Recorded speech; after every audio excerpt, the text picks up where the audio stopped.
Imagine you're on the battlefield and suddenly you hear it, a scream from above.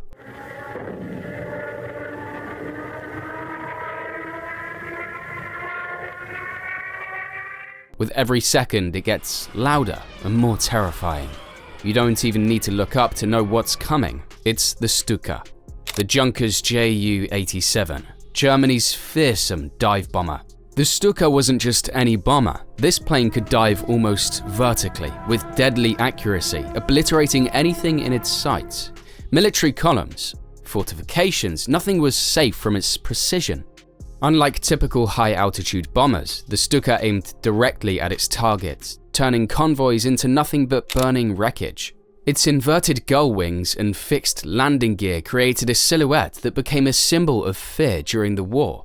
This wasn't just about looks. The Stuka was engineered for durability and precision, built to dive into the chaos and leave destruction in its wake.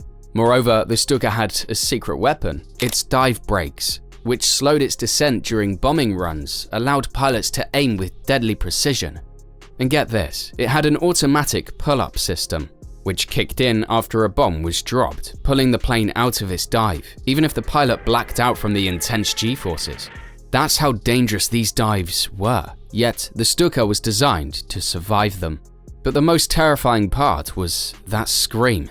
Known as the Jericho trumpet, a siren was bolted onto the landing gear, wailing as the Stuka dove towards its targets. Soldiers and civilians knew the second they heard that scream, bombs would follow. The Stuka wasn't just a weapon, it was a terror falling from the sky.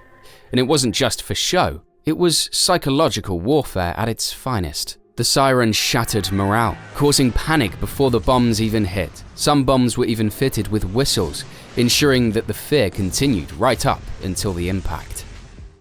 In the early days of World War II, the Stuka was a game changer. During the innovations of Poland and France, it dominated the skies, operating freely without much resistance. In fact, during the invasion of Poland, the Stuka achieved a historic first, knocking out the very first enemy aircraft of the war, a Polish PZL P-11C.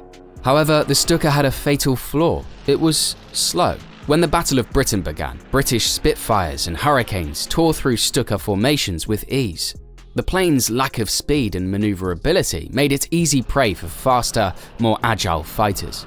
By August 1940, the Luftwaffe had to pull the Stuka from the battle after suffering devastating losses. Despite its vulnerabilities, the Stuka wasn't done yet. Later versions, like the Ju-87G, were adapted into tank busters, equipped with 37mm cannons capable of destroying Soviet armor. Legendary Stuka pilot Hans-Ulrich Rudel became a tank-killing ace, claiming to have destroyed over 500 tanks while flying the Stuka.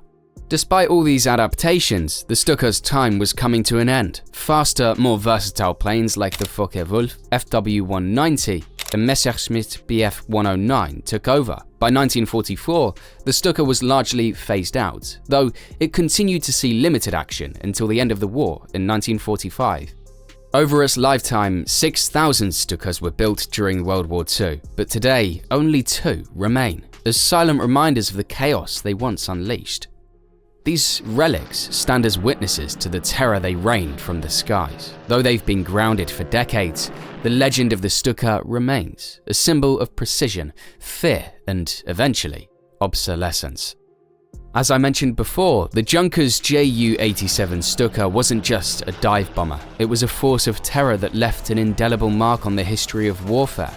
From its chilling scream to its precise destruction, it forever changed the face of aerial combat. The Stuka may have been outpaced by modern technology, but its terrifying legacy will never fade.